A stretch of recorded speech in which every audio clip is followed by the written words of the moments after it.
Welcome back. C programming language tutorial number 42 में हम बात करने वाले हैं पॉइंटर्स के हवाले से, और ख़ास तौर पे हम ये देखने वाले हैं कि सी प्रोग्रामिंग लैंग्वेज की ये वो स्पेसिफिक इंपॉर्टेंट टॉपिक है जिसकी वजह से सी लैंग्वेज आज भी बाकी बहुत सारी प्रोग्रामिंग लैंग्वेज से डिफ्रेंशिएट करती है, ख़ुद को अपना अलग से एक मुकाम रखती है। उसकी रीज़न हमने स्टार्टिंग में बात की थी जब हमने ये सीरीज़ स्टार्ट की थी कि मेमोरी मैनेजमेंट के हवाले से आज भी सी प्रोग्रामिंग लैंग्वेज एक बड़ी अहम लैंग्वेज है, और इसमें जो मेमोरी मैनेजमेंट के मुख्तलिफ टूल्स हैं, मुख्तलिफ जो फीचर्स अवेलेबल हैं, उस हवाले से ये एक बड़ी अच्छी लैंग्वेज है to start with memory management. अच्छा, उसमें जो सबसे इंपॉर्टेंट टूल है वो है पॉइंटर्स का। पॉइंटर्स यूज़ होते हैं इसमें मेमोरी मैनेजमेंट के लिए, और यही इसकी खासियत इसको बाकी लैंग्वेजेस से डिफ्रेंशिएट करती है। तो पॉइंटर की सबसे पहले हम बात कर लेते हैं कि पॉइंटर होता क्या है। तो simply pointer is a variable, और ये वेरिएबल ये करता है कि हम इसमें मेमोरी एड्रेस स्टोर करवा देते हैं किसी दूसरे वेरिएबल का। दोबारा समझें, हमने जब वेरिएबल्स को डिटेल में बात की थी तो उसमें हमने देखा था कि हम किसी एक वेरिएबल की वैल्यू किसी दूसरे वेरिएबल को असाइन कर सकते हैं यूजिंग असाइनमेंट ऑपरेटर। इसी तरह से यूजिंग असाइनमेंट ऑपरेटर हम किसी एक वेरिएबल का एड्रेस असाइन कर सकते हैं या स्टोर कर सकते हैं किसी पॉइंटर में। तो पॉइंटर क्या करता है कि जब हम उसको किसी दूसरे वेरिएबल का एड्रेस असाइन कर देते हैं तो वो फिर उसको पॉइंट आउट करने लग पड़ता है उस वेरिएबल को, या आप यूँ समझ लें कि उस मेमोरी लोकेशन को। तो इसकी इस क्वालिटी की वजह से, इस फीचर की वजह से हम कहते हैं कि ये बेसिकली एक पॉइंटर है, यानी कि ये किसी दूसरी स्पेसिफिक मेमोरी लोकेशन को पॉइंट आउट कर रहा है। तो ये तो बेसिक रीज़न है कि पॉइंटर को पॉइंटर क्यों कहा जाता है। अब इसकी अगर हम डिक्लेरेशन की बात करें तो इसके डिक्लेरेशन के सिंपल सा तरीकाकार है। जस्ट लाइक वेरिएबल, आपने सबसे पहले डाटा टाइप बतानी है और उसके बाद वेरिएबल नेम यानी कि पॉइंटर नेम बताना है। फ़र्क सिर्फ ये है कि आपने जो डाटा टाइप है उसके फौरी बाद जैसे मैंने यहाँ पे लिखा है फर्स्ट में इंट के बाद मैंने लिखा है स्टैटिक, या इसके बाद या आपने क्या करना है कि जब आपने पॉइंटर का नेम लिखना है डिक्लेरेशन में तो उससे बिल्कुल पहले इन दोनों में से किसी एक जगह पे आपने स्टैटिक यूज़ करना है। यूँ आप एक पॉइंटर क्रिएट कर सकेंगे। और पॉइंटर का नाम रखने के लिए सेम वही रूल्स हैं जो हमने पढ़े थे रूल्स फॉर नेमिंग वेरिएबल्स में, वो सेम रूल्स यहाँ पे अप्लाई होंगे। तो सब कुछ सेम है, सिर्फ फ़र्क यहाँ पे क्या आ रहा है कि हमने यहाँ पे एक स्टैटिक ऐड करना है राइट आफ्टर डाटा टाइप या जस्ट बिफोर पॉइंटर नेम। ये इस चीज़ को इंडिकेट करेगा कि ये कोई आम वेरिएबल नहीं बल्कि एक पॉइंटर वेरिएबल है। तो अब टाइम ज़ाया किए बगैर हम जाते हैं विजुअल स्टूडियो कोड की तरफ और इसको इम्प्लीमेंट करके देखते हैं कि हम पॉइंटर्स को किस तरह से इस्तेमाल कर सकते हैं। तो सबसे पहले हम यहाँ पे एक न्यू फाइल क्रिएट कर लेते हैं। तो मैं यहाँ पे न्यू फाइल पे क्लिक करूँगा लेफ़्ट साइड से। यहाँ पे मैं लिख देता हूँ pointers.c। इसके बाद मैं इसको एंटर करता हूँ, एक नई फाइल क्रिएट हो जाएगी। यहाँ पे हम हेडर फाइल इंक्लूड कर लेते हैं, standard input output dot H की हेडर फाइल हम यूज़ कर लेते हैं, राइट। और इसके बाद हम यहाँ पे इसको आगे कंटिन्यू करते हैं। तो सबसे पहले हमारे पास आ जाएगा मेन फंक्शन। मेन फंक्शन में हम डिक्लेयर करने जा रहे हैं एक पॉइंटर। तो फॉर एग्जांपल मैं एक पॉइंटर है, पॉइंटर की तरफ जाने से पहले मैं आपको एक दफ़ा फिर याद करवाता चलूँ कि जब हमने स्कैनफ की बात की थी उस वक्त हमने डिटेल में बात की थी मेमोरी एड्रेसेस किस तरह से मैनेज होते हैं, और इसके अलावा हमने ये देखा था कि रेफरेंस ऑपरेटर हम यूज़ कर रहे थे। रेफरेंस ऑपरेटर अगर आपको याद हो तो कौन सा operator as a reference operator use हो रहा था, तो उसके लिए हम यूज़ कर रहे थे एंड साइन, राइट। ये आपको याद होगा एज ए रेफरेंस ऑपरेटर। तो उसमें हमारे पास क्या होता था कि फॉर एग्जांपल अगर मैंने यहाँ पे एक वेरिएबल लिया है और उस वेरिएबल का नाम है, कोई भी हम उसका नेम रख लेते हैं, उसका नाम हम रख लेते हैं टोटल अमाउंट, राइट। ये हम एक वेरिएबल ले लेते हैं और इसके अंदर हम कोई वैल्यू स्टोर करवा देते हैं लाइक 54। मैं इसको सेव करता हूँ। अब दो चीज़ें हैं, अगर तो फॉर एग्जांपल मैं सबसे पहले अगर मैं यहाँ पे लिखता हूँ प्रिंट एफ के बाद मैं यहाँ पे अगर मैं लिखता हूँ परसेंटेज डी कोमा सेपरेटेड, मैं यहाँ पे इस वेरिएबल का नाम लिख देता हूँ टोटल अमाउंट। तो ये क्या करेगा, सिंपली ये करेगा, आपको तो पता है कि ये क्या करेगा, ये सिंपल हमारे पास जब हम इसको रन करेंगे सो आफ्टर एग्जीक्यूशन ये इस वेरिएबल में जो वैल्यू थी 54 वो उसने यहाँ पे नीचे प्रिंट करवा दिया। ये सारा प्रोसीजर हमें पहले से हमें इस बारे में इल्म है। लेकिन साथ साथ आपको याद होगा कि जब हम स्कैनफ में बात करते थे तो स्कैनफ में इसी टोटल अमाउंट को हम वहाँ पे जब यूज़र से हमने इनपुट लेना होता था तो हम उसमें क्या करते थे, एंड साइन यूज़ करते थे। अच्छा, यहाँ पे अगर आपको याद हो तो ये ज़रूरी नहीं कि हम स्कैनफ के अलावा भी अगर मैं फॉर एग्जांपल यहाँ पे लिख देता हूँ एंड, अब ये मैं प्रिंट एफ ही यूज़ कर रहा हूँ और ये एंड बेसिकली इंडिकेट करेगा, ये अब आपको पता है स्कैनर में हमने बात की थी कि किसी वेरिएबल के नेम से पहले अगर एंड लगा दें which is a reference operator, तो उस सूरत में ये क्या होगा, ये इसका इस वेरिएबल की वैल्यू प्रिंट नहीं करेगा, बल्कि ये वेरिएबल जहाँ पे पड़ा हुआ है उसका एड्रेस हमें शो करवाएगा। तो वो क्योंकि हमारे पास हेक्साडेसिमल में होता है, तो मैं उसके लिए यहाँ पे h लिख देता हूँ। अगर मैं इसका जो फॉर्मेट स्पेसिफायर है अगर वो मुझे सही से याद हो, इसको सेव करते हैं। सेव करने के बाद पहले इसको एग्जीक्यूट कर लेते हैं, उसके बाद देखते हैं कि कहाँ ठीक है। तो यहाँ पे हमें गलती कर रहे हैं, उसको भी ठीक कर लेते हैं, \n। इसके बाद इसको सेव करते हैं। तो \n हमने लगा दिया इसको नेक्स्ट लाइन में ले जाने के लिए। इसके साथ ही मैं यहाँ पे %d लिख रहा हूँ। तो एड्रेस आपको पता है क्योंकि हेक्साडेसिमल में होता है, तो उसके लिए हम फॉर्मेट स्पेसिफायर यूज़ करेंगे %x। तो उम्मीद है कि अब मसला हल हो जाएगा। मैं इसको एग्जीक्यूट करूँगा तो ये यहाँ पे हमारे पास मेमोरी एड्रेस आ गया, राइट। तो अब ये देखें, जब मैं अगर सिंपल उस वेरिएबल का नेम लिखता हूँ तो उसकी वैल्यू आएगी। अगर मैं एंड साइन यूज़ करता हूँ तो उसकी जगह पे क्या आ जाएगा, उसका एड्रेस आ जाएगा। इसका मतलब ये है कि अगर मैंने किसी वेरिएबल में इस वेरिएबल की वैल्यू स्टोर करवानी है तो मैं ये वेरिएबल लिखूंगा, और अगर मैंने किसी वेरिएबल में इसका एड्रेस स्टोर करवाना है तो उस सूरत में मैं क्या करूँगा, उस सूरत में मैं सिंपली ये करूँगा कि मैं इस वेरिएबल नेम के साथ एंड साइन यूज़ करूँगा। तो सेम यही चीज़ हमारे पास अप्लाई होती है पॉइंटर के लिए। तो मैं यहाँ पे अब एक पॉइंटर डिक्लेयर कर रहा हूँ, मैं उसका नाम रख लेता हूँ इंट स्टैटिक। इस पॉइंटर का नाम रख लेता हूँ मैं ptr। अच्छा, अब इसमें मैं वैल्यू स्टोर करवाने जा रहा हूँ, तो इसमें आपने ख़ास तौर पे देखने कि ptr के बाद मैं यहाँ पे लिख रहा हूँ, मैं ये चाह रहा हूँ कि ये जो मैंने पॉइंटर वेरिएबल लिया है ये पॉइंट आउट करे इस वेरिएबल को। अच्छा, मैं इसकी वैल्यू नहीं स्टोर करना चाह रहा। जब मैं कह रहा हूँ कि मैं इस वेरिएबल को पॉइंट आउट करवाना चाह रहा हूँ तो मुझे इस वेरिएबल का एड्रेस देना है। तो उसके लिए क्या करना है, उसके लिए मुझे ये करना है कि यहाँ पे रेफरेंस ऑपरेटर यूज़ करें विच इज़ एंड साइन। उसके बाद मैं उस वेरिएबल का नेम बताऊँगा, सेमीकोलन यूज़ करूँगा, इसको सेव करूँगा। और अब मैं यहाँ पे ये करने जा रहा हूँ कि यहाँ पे ये इतना लेंथी प्रोसेस करने की बजाय सिंपल यहाँ पे लिखूँगा ptr। और पॉइंटर के लिए यहाँ पे हमारे पास फॉर्मेट स्पेसिफायर यूज़ होता है, उसे हम बोलते हैं %p। मैं इसको सेव करता हूँ। सेव करके देखते हैं कि कहीं इसमें हमने कोई मिस्टेक तो नहीं की। इसको यहाँ से एग्जीक्यूट करूँगा, एग्जीक्यूट करने के बाद ये लेंगे, चल गया। तो ये अगर सिंपल वेरिएबल लिखें तो ये इसकी हमारे पास वैल्यू आ रही है, प्रिंट्स वैल्यू ऑफ वेरिएबल। और ये बेसिकली क्या कर रहा है, pointer to show address of referenced variable, यानी कि जिस वेरिएबल को पॉइंटर पॉइंट आउट कर रहा है। अब ये देखें ptr में, यानी कि इस पॉइंटर वेरिएबल में हमने यहाँ पे ना तो कोई वैल्यू स्टोर करवाई। अगर मैं यहाँ पे लिखता टोटल अमाउंट, यानी एंड ना लिखता, तो फिर वो टोटल अमाउंट की वैल्यू स्टोर होनी थी, जैसे हम पहले वेरिएबल्स के केस में हम देखते आए।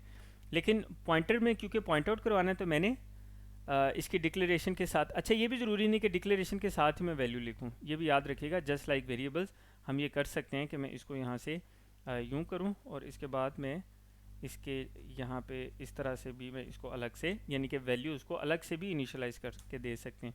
इसको एग्जीक्यूट करके देखते हैं। ये लें जी, यहाँ पे एरर आ रहा है, ये एरर देखना पड़ेगा क्यों आ रहा है। अगर मैं यहाँ पे यूज़ कर लूँ स्टैटिक, लेट्स सी, सेव करता हूँ, अब चला के देखता हूँ, अब एरर स्टिल आ रहा है। टोटल अमाउंट में यहाँ पे कहाँ पे गलती कर रहा हूँ, ठीक है, एंड इसको एज इट इज़ रहने देते हैं। उसके बाद यहाँ सॉरी, यहाँ पे मैं double equal to sign use कर रहा हूँ। सेव करते हैं। सेव करने के बाद अब मैं इसको एग्जीक्यूट करता हूँ, तो ये देखें कि इस तरह से भी हम इसको लेके चल सकते हैं। सो डिपेंड करता है कि आपने इसको किस लिहाज से इस्तेमाल करना है। ये कोई सेम वही चीज़ है जो हम वेरिएबल्स में इसको यूज़ करते हैं। तो अभी हमने क्या किया कि इसको हमने उसके थ्रू पॉइंट आउट करवा दिया। अब एक चीज़ आपने और यहाँ पे चेक करनी है कि अगर मैं इसको प्रिंट करवाते हुए यहाँ पे मैं लिख दूँ ptr की जगह पे स्टैटिक ptr, तो अब ये देखिएगा कि ये क्या करता है। मैं इसको सेव करता हूँ। सेव करने के बाद मैं देखता हूँ कि ये कोई एरर तो नहीं दे रहा। तो एरर तो इसने नहीं दिया, अलबत्ता यहाँ पे आखिर में हम देख रहे हैं कि कुछ चीज़ें मिक्सअप हो रही हैं।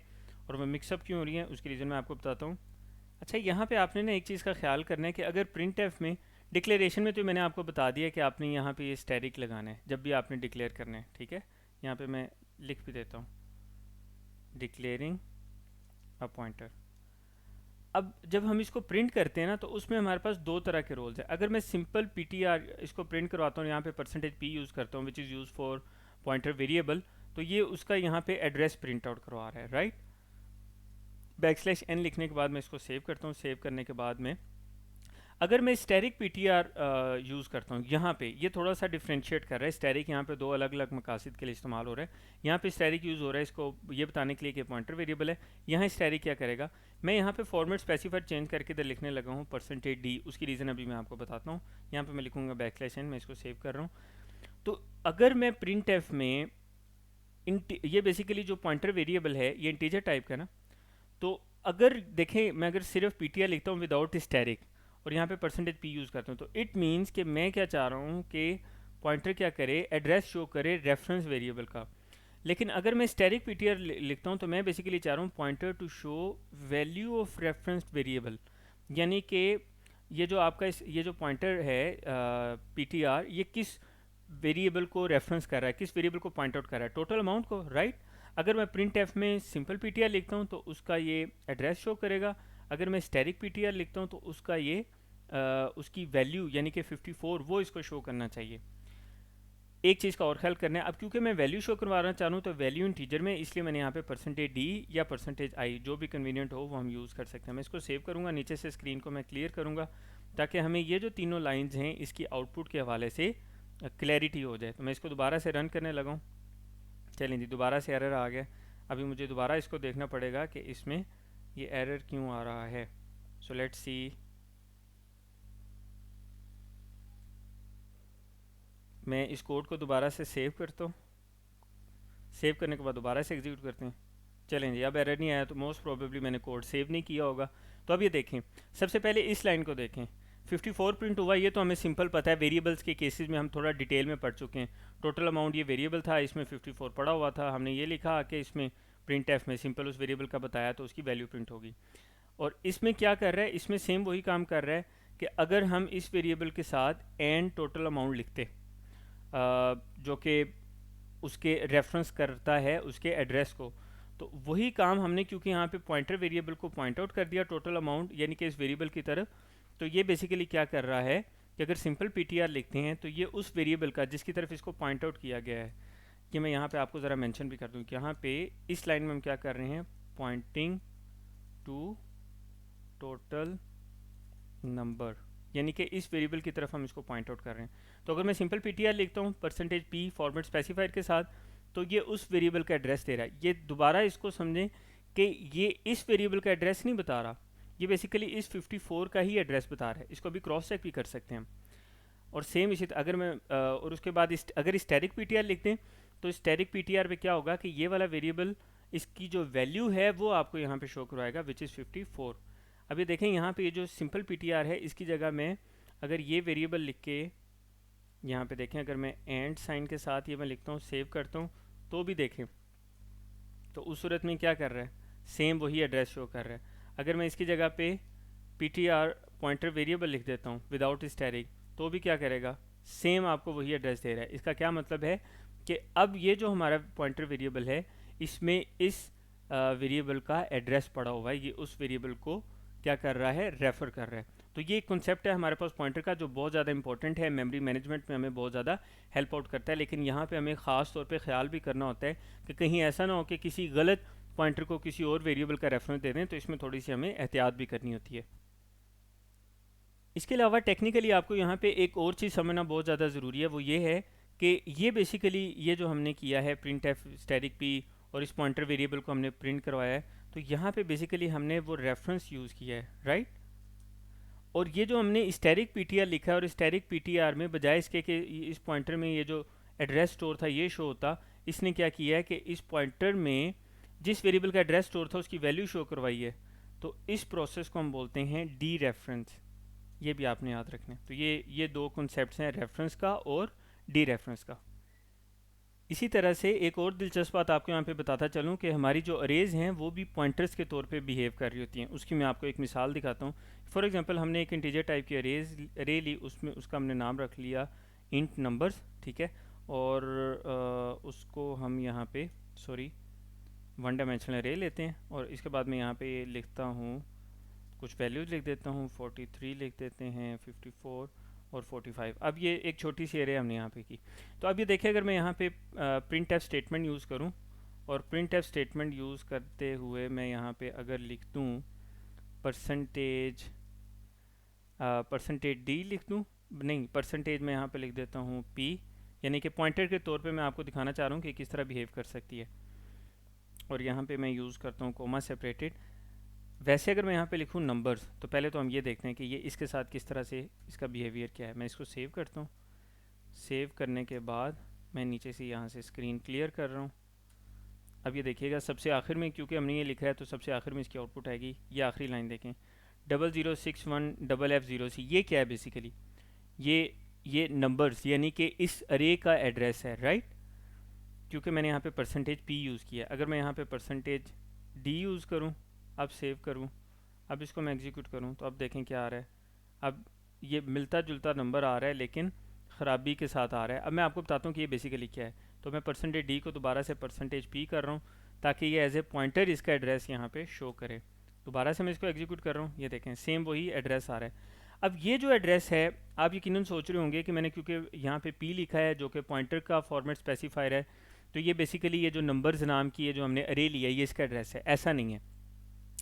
ये बेसिकली नंबर्स नाम की जो अरे है इसमें देखें 3 मेमोरी लोकेशन बनी है, ये 3 मेमोरी लोकेशन, और हर इंटीजर की मेमोरी लोकेशन, यानी इसमें एक तरह की आप समझ लें कि 3 इंटीजर टाइप के वेरिएबल बन गए। तो हर वेरिएबल तकरीबन 4 आपकी जो है ना वो ले रहा है, अप्रोक्सीमेटली बाइट ले रहा है, if I am not wrong. तो अब ये देखें ये जो आपको ये एड्रेस शो कर रहा है 0061FF0C, ये बेसिकली ये 43 का एड्रेस है, यानी कि फर्स्ट मेमोरी लोकेशन का, राइट। अब उसकी इसकी क्या मिसाल है मैं अभी आपको बताता हूँ। आप बात इससे यहाँ से अब आप समझेंगे बात को। मैं यहाँ पे अगर लिख दूँ मैं अगर यहाँ पे लिखूँ स्टैटिक, तो अब ये देखिएगा मैं इसको सेव करता हूँ। सेव करने के बाद मैं इसको यहाँ पे रन करता हूँ। अब आउटपुट देखें क्या आ रही है। सॉरी मैंने स्टैटिक लिख दी है, इसको मैं यहाँ पे करता हूँ परसेंटेज आई। स्टैटिक आपको पता है डी रेफरेंस ऑपरेटर है। जब हम डी रेफरेंस ऑपरेटर यूज़ करते हैं तो क्या होता है, वो क्या करता है कि उस पॉइंटर की एड्रेस शो नहीं करता, बल्कि वो पॉइंटर किस वेरिएबल को पॉइंट आउट कर रहा है उसकी वैल्यू ला के शो करता है। तो अगर मैं यहाँ पे स्टैटिक नंबर लिखूँ तो अब मुझे एड्रेस नहीं शो करवाएगा। मैंने यहाँ पे इसको परसेंटेज आई कर दिया। अब देखिए मैं इसको एग्जीक्यूट करता हूँ। अब ये देखें ये क्या लिखा हुआ आ रहा है आखिर में 43, राइट।